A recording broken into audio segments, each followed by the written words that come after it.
Hello students, class 7th, take out your English literature books. Today we will discuss chapter 2 of English literature, which is on the grasshopper and cricket. Okay, so before start this chapter, we will study about who wrote this chapter. So we will read about the writer and poet of this chapter, who has written this chapter. John Keats 1795-1821 was a British poet. He was born in Morgatow, London. At home, John soon developed an interest in literature and history. After his parents died, he went to work with a surgeon.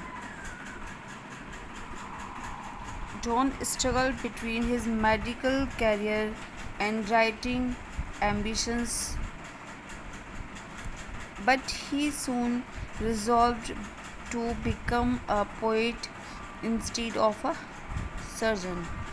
In 1816, John's first sonnet, O Solitude, was published in a magazine called The Examiner.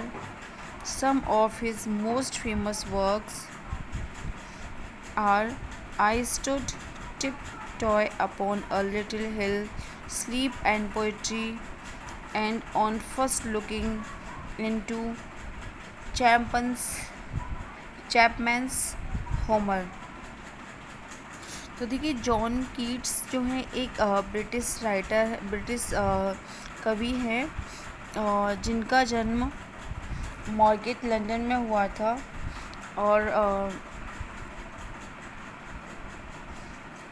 जो इनका रुचि थी, जो उनकी पहले रुचि थी, वो साहित्य और इतिहास में इनकी रुचि को इन्होंने विकसित किया।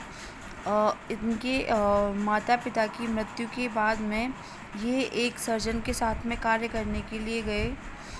उसके बाद इन्होंने अपने मेडिकल करियर में काफ़ी स्ट्रगल किया, लेकिन उन सारी चीज़ों के बाद में इन्होंने पाया कि ये एक सर्जन की जगह पर, यानी कि एक अच्छे कवि बन सकते हैं।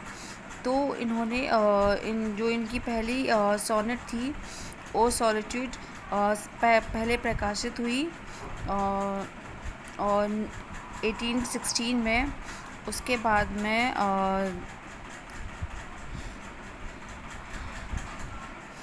I Stood Tiptoe Upon a Little Hill, Sleep and Poetry, and On First Looking into Chapman's Homer. Okay, and about this chapter, On the Grasshopper and Cricket was first published in the year 1817.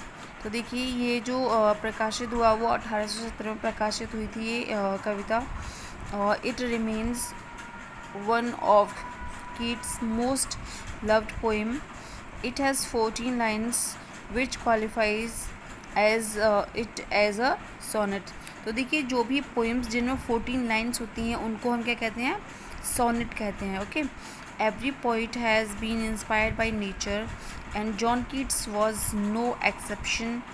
He was a keen observer of his surroundings, and even the smallest of insects didn't escape his attention and admiration.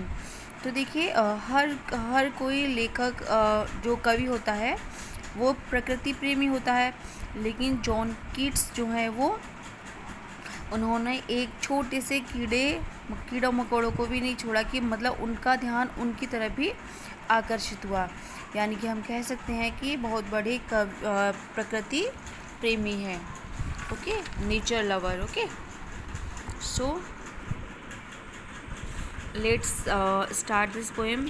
तो देखिए, सबसे पहले हम जानेंगे on the grasshopper and cricket. तो देखिए, grasshopper means जो green colour का होता है, जिसे हम टिड्डा कहते हैं हिंदी में, और जो क्रिकेट होता है वो झींगुर होता है। ठीक है, तो देखिए, here is cricket and here is grasshopper. Okay, तो देखिए ये जो पोइम है हमारी वो किसके बारे में है, म्यूज़िक के बारे में है, यानी कि poetry of earth. The poetry of earth is never dead when all the birds are faint with the hot sun and hide in cooling trees, a voice will run from his to his about the new moon meet। तो देखिए जो प्रकृति का जो music है वो कभी नहीं मरता है, कभी नहीं शांत, मतलब प्रकृति हमेशा अपना म्यूज़िक में प्रकृति में हमेशा ही म्यूज़िक रहता है, बट हमें उसको शांत रहकर सुनने की आवश्यकता होती है। जैसे कि हम कभी कहीं नदी, झरने, पहाड़ों के पास जाकर बैठ जाएं, वहाँ पर जो शांति होती है हम उसको महसूस करें, तो हर चीज़ की एक साउंड होती है, हर चीज़ में एक वॉइस होती है जो हमें तभी सुनाई देगी जब हम उसे सुनेंगे, जब हम उसे फील करेंगे। ओके, तो देखिए हर कोई, सारे पक्षी जब गर्मी में सूर्य की गर्मी से बेहोश हो जाते हैं, and hide in cooling trees, और ठंडे पेड़ों की छाँव में खुद को छिपा लेते हैं, उस समय भी एक आवाज़ गूंजती रहती है, घूमती रहती है। वहाँ पर किनारे से किनारे पर एक आवाज़ रहती है जो कि नीचे घास के मैदानों में, हमें सूखी घास में भी हमको सुनाई देती है। That is the grasshopper. वो गर्मियों में जो हमें आवाज़ सुनाई देती है वो किसकी आवाज़ सुनाई देती है, ग्रासहोपर की। He takes the lead in summer luxury, he has never done with his delights, for when tired out with fun he rest at ease beneath some pleasant weed। तो देखिए ग्रासहोपर की जो आवाज़ है वो हर समय आती रहती है। अब उसके जब वो थक जाता है, जब वो थक जाता है तो खुद को कहाँ पे छिपाता है, वो सूखी घास में, प्लीजेंट वीड यानी कि घास के नीचे छिपकर आराम करता है। The poetry of earth is ceasing never, और जो प्रकृति का म्यूज़िक है वो कभी भी ख़त्म नहीं होता है, यानी कि प्रकृति हमेशा ही म्यूज़िक सुनाती रहती है हमें। On a loan winter evening, और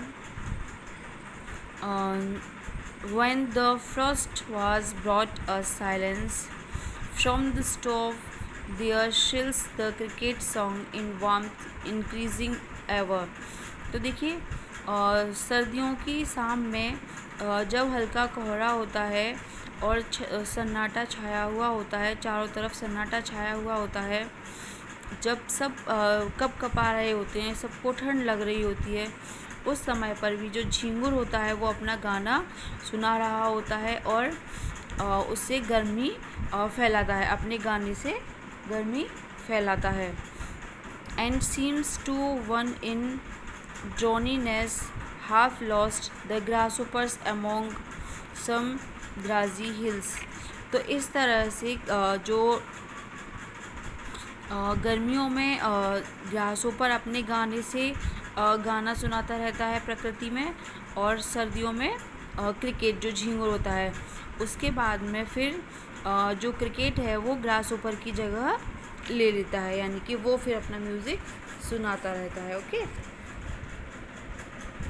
तो यहाँ पे ये वर्ड मीनिंग्स है जो कि आपको आपकी फेयर नोटबुक में करने हैं, और यहाँ पे आपको 8 लाइन्स इसकी पोएम की आपकी नोटबुक में करनी है। ये 14 लाइन्स हैं टोटल, इनको हम क्या कहते हैं, सोनेट। जो भी 14 लाइन्स की पोएम होती है वो क्या होती है, sonnet. Okay, you have to learn 8 lines of this poem.